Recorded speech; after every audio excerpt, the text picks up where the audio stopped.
Bismillahirrahmanirrahim. Assalamualaikum warahmatullahi wabarakatuh. Kembali lagi dengan Kunirpedia Channel. Nah, pada video kali ini saya akan bahas tentang Permendikbud nomor 25 tahun 2024, teman. Jadi, Permendikbud ini adalah perubahan atas Peraturan Menteri nomor 15 tahun 2015 yang ini ya, teman-teman, yang merupakan juga peraturan tentang pemenuhan pekerja guru, kepala sekolah, dan pengawas sekolah. Jadi ini kan peraturan yang dulu, ini tahun 2016 nomor 15, teman-teman. Nah, kemudian pada 2024 bulan Juli ini diperbarui lagi perubahannya seperti ini ya. Jadi kalau kita lihat di sini, ini kita langsung saja ya teman-teman ya. Kita langsung aja ke isinya. Ini memutuskan tentang Peraturan Menteri Pendidikan, Kebudayaan, Riset, dan Teknologi tentang perubahan atas Peraturan Menteri Pendidikan nomor 15 tahun 2016 tentang pemenuhan beban kerja guru, kepala sekolah, dan pengawas sekolah, teman-teman. Jadi pasal 1, ini beberapa ketentuan dalam Peraturan Menteri Pendidikan dan Kebudayaan nomor 15 tahun 2016 tentang pemenuhan beban kerja guru, kepala sekolah, dan pengawas sekolah, teman-teman. Berita Negara Republik Indonesia tahun 2018 nomor 683 diubah sebagai berikut, teman-teman. Yang pertama, ketentuan angka 2 dan angka 7 pasal 1 diubah sehingga berbunyi sebagai berikut, teman-teman. Kalau teman-teman mau melihat bunyinya seperti apa ini ya, bisa teman-teman bandingkan dengan peraturan yang lama nomor 15 tahun 2018, teman-teman. Bisa dicek sendiri ya, teman-teman ya.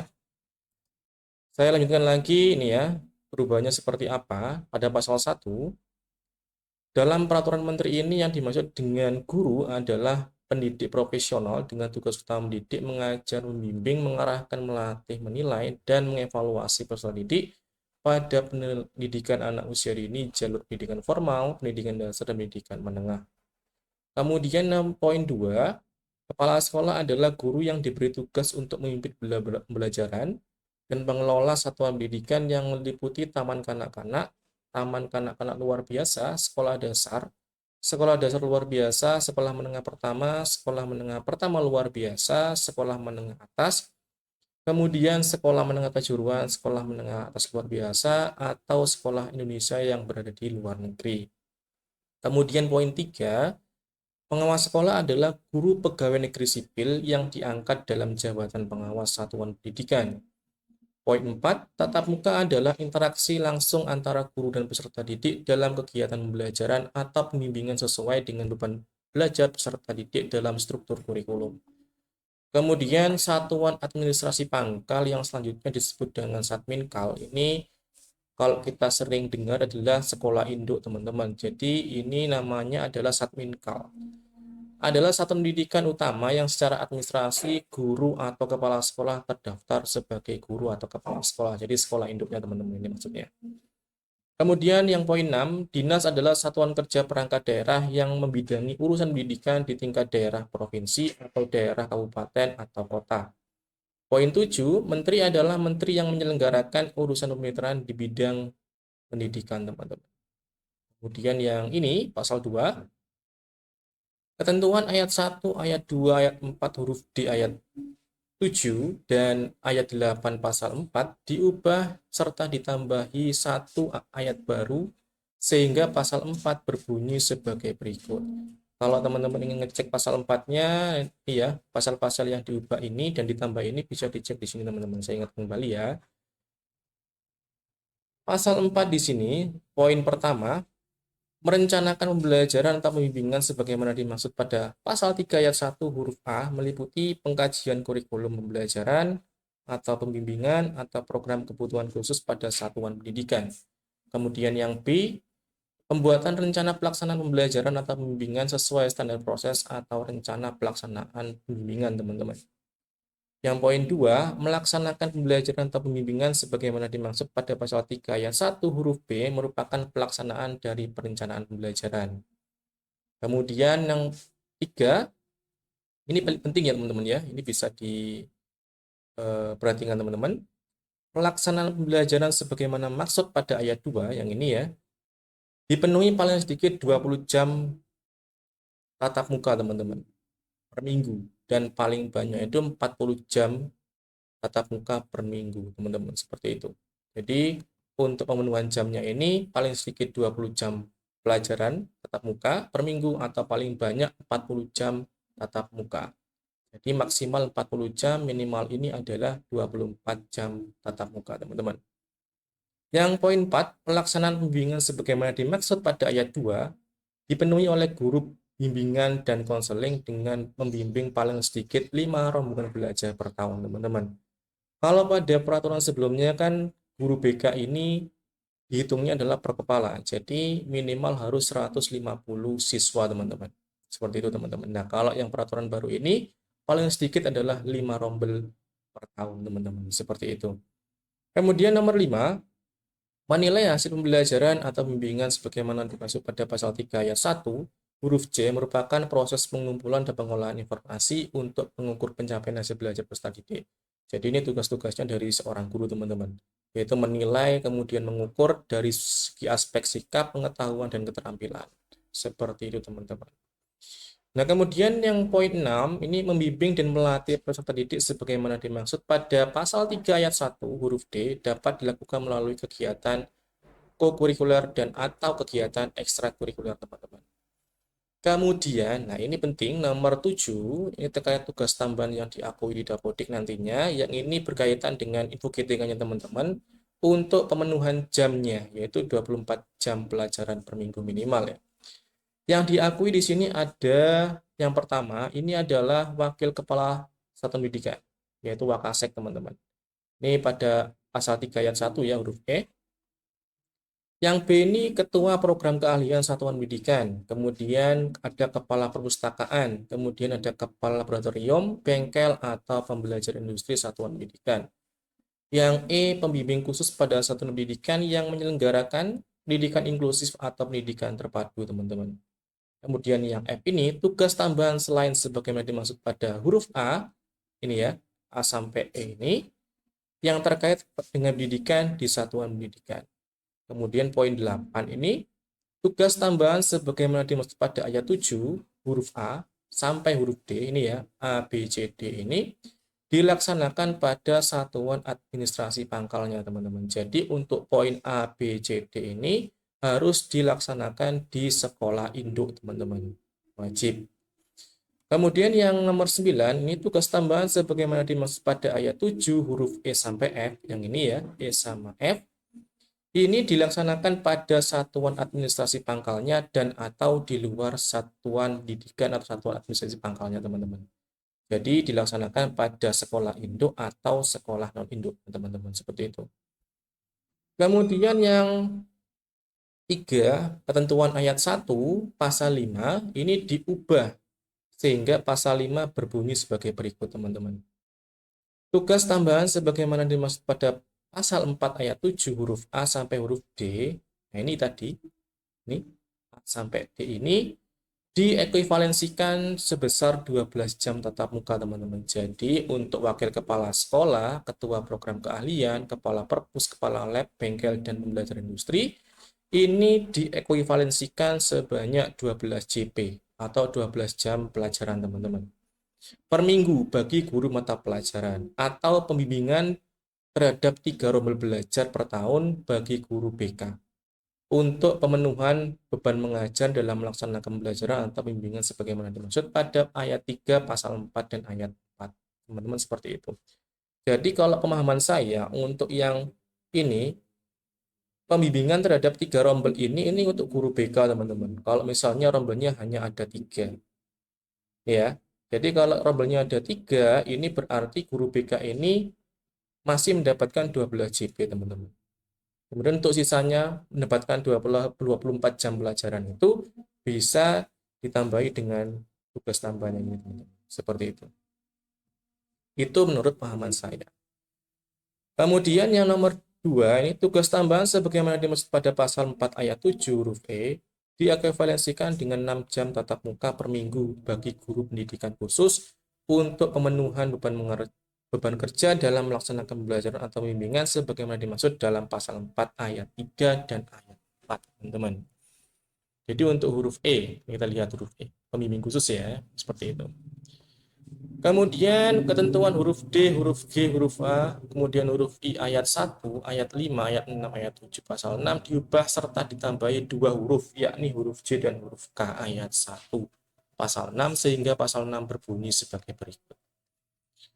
Ini tugas tambahan lain sebagaimana dimaksud dalam pasal 4 ayat 7 huruf F. Jadi tadi kan pasal 4 ayat ini 7 huruf F ini kan ada tugas tambahan lain. Nah, di sini dijelaskan. Ini dijelaskan teman-teman. Jadi untuk tugas tambahan lain yang diakui adalah wali kelas teman-teman. Kemudian pembina OSIS, ada pembina ekstrakurikuler, ada koordinator PKB atau BKK. Jadi kalau di SMK ini ada bursa kerja khusus teman-teman. Kemudian guru piket, kemudian ada ketua lembaga sertifikasi, tim kerja pengelolaan kinerja guru, pengurus organisasi profesi guru, tutor, kemudian koordinator proyek atau koordinator P5. Nah, jadi untuk sekolah yang memberlakukan ini kurikulum merdeka nanti ada P5 teman-teman. Koordinator P5 yang diakui beban jam mengajarnya 2 JP dan maksimal itu 6 JP. Artinya 6 JP ini adalah 3 rombel teman-teman. Yang K ini tugas tambahan lainnya sesuai dengan ketentuan perundang-undangan teman-teman. Seperti itu. Jadi ini adalah tugas tambahan lain yang diakui teman-teman. Selain Wakasek, kemudian ada 4 tadi itu ya, selain 4 tadi itu, ini yang diakui lagi teman-teman. Seperti itu. Kemudian tugas tambahan lain sebagaimana dimaksud pada ayat 1 huruf A, ini dilaksanakan pada satuan administrasi pangkalnya. Jadi huruf A ini wajib dilaksanakan di sekolah induk, teman-teman. Yang tiga, tugas tambahan lain sebagaimana dimaksud pada ayat 1 dapat dihitung sebagai pemenuhan jam tatap muka. Jadi ayat 1 ini, yang ini semua ini bisa dihitung dalam pemenuhan jam tatap muka, teman-teman. Yang keempat, tugas tambahan lain sebagaimana dimaksud pada ayat 1 dapat diekuivalensikan secara kumulatif dengan paling banyak 6 jam tatap muka per minggu bagi guru mata pelajaran. Seperti itu. Contohnya saja tadi itu untuk koordinator P5, ini kan 2 JP kan ya. Ini maksimal 6 JP untuk mengampu 3 rombel teman-teman. Ini sesuai dengan pasal yang 4 ini. Kemudian yang 5, pelaksanaan 2 atau lebih tugas tambahan lain sebagaimana dimaksud pada ayat 1 oleh guru BK dapat diekuivalensikan dengan pelaksanaan bimbingan terhadap 1 rombel belajar terhadap guru, terhadap peserta didik ya, per tahunnya. Seperti itu teman-teman.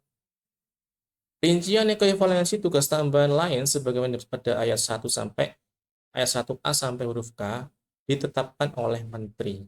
Kemudian guru yang mendapat tugas tambahan lain sebagaimana dimaksud pada ayat 1 wajib memenuhi pelaksanaan pembelajaran jam tatap muka paling sedikit 18 jam teman-teman.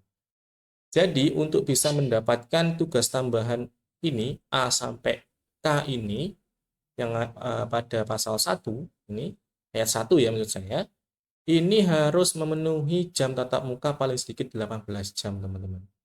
Seperti itu. Jadi supaya nanti ini 18 apa namanya tugas tambahan yang ini diakui minimal harus 18 jam teman-teman per minggu. Atau paling sedikit membimbing 4 rombel ini untuk guru BK dan pada satuan administrasi pangkalnya atau di sekolah induk. Dalam hal guru mata pelajaran tidak dapat memenuhi kewajiban pembelajaran sebagaimana dimaksud pada ayat 7, guru yang bersangkutan dapat melaksanakan pembelajaran pada satuan pendidikan lain dalam satu zona yang ditetapkan oleh dinas sesuai dengan ketentuan peraturan perundang-undangan. Jadi kalau kita lihat di ayat 7 ini, kalau misalnya tidak terpenuhi kewajibannya, maka guru tersebut bisa melakukan pembelajaran di sekolah non-induk yang lain dengan syarat dalam satu zona yang sudah ditetapkan oleh dinas teman-teman. Kemudian nomor 9, guru mata pelajaran sebagaimana dimaksud pada ayat 8, ini ya, melaksanakan kewajiban pelaksanaan pembelajaran paling sedikit 12 jam tatap muka di sekolah induk. Jadi untuk bisa mengajar di sekolah lain, minimal harus mengajar tatap muka itu 12 jam per minggu, teman-teman. Seperti itu. Kemudian dan paling banyak 6 jam tatap muka per minggu pada lembaga lain atau sekolah non-induk. Jadi paling banyak 6 minggu. Maksud saya 6 jam ya teman-teman. Jadi paling banyak 6 jam untuk di sekolah non-induk yang diakui. Kalau misalnya teman-teman mengajarnya 8 misalnya, tetap yang diakui adalah 6 jam tatap muka. Kemudian yang nomor 5, ini ketentuan ayat 3 pasal 9 diubah sehingga berbunyi sebagai berikut. Ini berkaitan dengan kepala sekolah ya teman-teman. Jadi mulai awal tadi sampai yang poin ini adalah untuk guru. Nah sekarang untuk kepala sekolah. Beban kerja kepala sekolah sepenuhnya untuk melaksanakan tugas manajerial, pengembangan kewirausahaan, supervisi kepada guru dan tenaga pendidikan.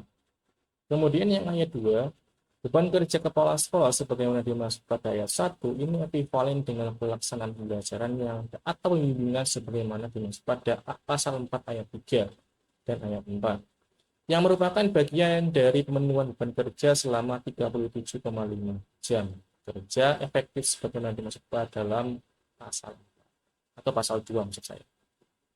Rincian ekuivalensi beban kerja kepala sekolah ini sebagaimana dimaksud pada ayat 2 ditetapkan oleh menteri, teman-teman. Kemudian, kepala sekolah dapat melaksanakan tugas tambahan pembelajaran atau pembimbingan apabila terdapat guru yang tidak melaksanakan tugas pembelajaran atau pembimbingan karena alasan tertentu yang bersifat sementara atau tetap, atau belum tersedia guru yang mengampu pada mata pelajaran atau kelas tertentu. Jadi kepala sekolah ini dapat melaksanakan tugas pembelajaran misalnya di dalam kelas tersebut tidak ada guru yang mengampu atau mata pelajaran tertentu ada yang tidak mengampu. Seperti itu teman-teman. Kemudian untuk nomor 6, ketentuan ayat 3 pasal 10 diubah sehingga berbunyi sebagai berikut. Ini untuk pengawas ya teman-teman. Tadi kepala sekolah, sekarang pengawas. Pasal 10. Beban kerja pengawas sekolah sebagaimana dimaksud pada pasal 2 dalam melaksanakan tugas pengawasan, pembimbingan, dan pelatihan profesional terhadap guru ekuivalen dengan pelaksanaan pembelajaran atau pembimbingan sebagaimana dimaksud pada pasal 4 ayat 3 dan ayat 4. Selain melaksanakan tugas sebagaimana dimaksud pada ayat 1, pengawas sekolah juga merencanakan, mengevaluasi, melaporkan hasil pelaksanaan pembinaan, pemantauan penilaian, dan pembimbingan terhadap guru dan kepala sekolah di sekolah binaannya dalam pemenuhan kerja selama 37,5 jam kerja efektif sebagaimana maksud dalam pasal 2. Yang nomor 3, rincian ekuivalensi beban kerja pengawas sekolah sebagaimana dimaksud pada ayat 1 dan ayat 2 ditetapkan oleh menteri. Kemudian yang nomor 7, ketentuan ayat 2 pasal 13 diubah sehingga pasal 13 berbunyi sebagai berikut. Pasal 13, ini pemenuhan paling sedikit 24 jam tatap muka per minggu dalam pelaksanaan pembelajaran sebagaimana dimaksud dalam pasal 4 ayat 3 dan dikecualikan bagi guru tidak memenuhi ketentuan minimal 24 jam tatap muka per minggu berdasarkan struktur kurikulum. Kemudian yang B ini untuk guru pendidikan khusus, yang C guru pendidikan layanan khusus, dan guru pada sekolah Indonesia luar negeri. Kemudian yang nomor 2, pemenuhan pelaksanaan bimbingan paling sedikit terhadap 5 rombel per tahun dalam pelaksanaan bimbingan oleh guru BK sebagaimana dimaksud pada pasal 4 ayat 4 dapat dikecualikan dalam jumlah rombel dalam satu pendidikan kurang dari 5 rombel. Kemudian nomor 8, ketentuan pada lampiran 1, lampiran 2, lampiran 3 pada Peraturan Menteri Pendidikan dan Kebudayaan nomor 15 tahun 2016 terhadap pemenuhan kerja guru kepala sekolah dan sekolah Berita Negara Republik Indonesia tahun 2016 nomor 693 dihapus teman-teman. Pasal 2, peraturan menteri ini mulai berlaku pada tanggal diundangkan. Tapi berlakunya adalah di sini tanggal 4 Juli 2024 ya. Mohon maaf, nih diundangkan di Jakarta pada tanggal 8 Juli, berarti ini berlakunya tanggal 8 Juli teman-teman, seperti itu. Banyak ini ya, ini 8 Juli. Berarti sekarang sudah berlaku teman-teman.